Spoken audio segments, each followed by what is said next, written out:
Telangana fire disaster response emergency ప్రత్యేక ప్రచార కరపత్రాలను పంపిణీ చేశారు. అగ్నిమాపక వారోత్సవాల సందర్భంగా అగ్ని ప్రమాదాల సమయంలో తీసుకోవాల్సిన జాగ్రత్తలు, నివారణ గురించి అవగాహన అందులో తెలిపారు. ప్రతి ఒక్కరూ ఫైర్ సేఫ్టీపై అవగాహన కలిగి ఉండడం అత్యంత అవసరమని అగ్నిమాపక అధికారి కృష్ణకాంత్ అన్నారు.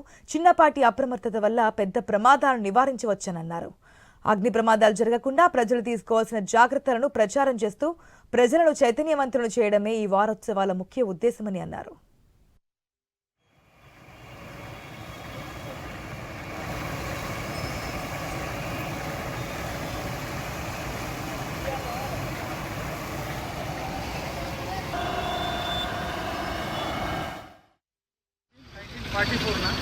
మన ముంబైలోని విక్టోరియా డాక్యార్డ్లో 66 మంది అగ్ని ప్రమాదంలో 66 మంది అగ్నిమాపక రక్షకులు చనిపోవడం జరిగింది. వారి స్మారకార్థం మనం ఈ అవేర్నెస్ ప్రోగ్రామ్ని జాతీయ వ్యాప్తంగా జరుపుకుంటాం. దానివల్ల 14 to 20 అనేది మనకి అగ్నిమాపక వారోత్సవ వారంగా జరుపుకుంటాం.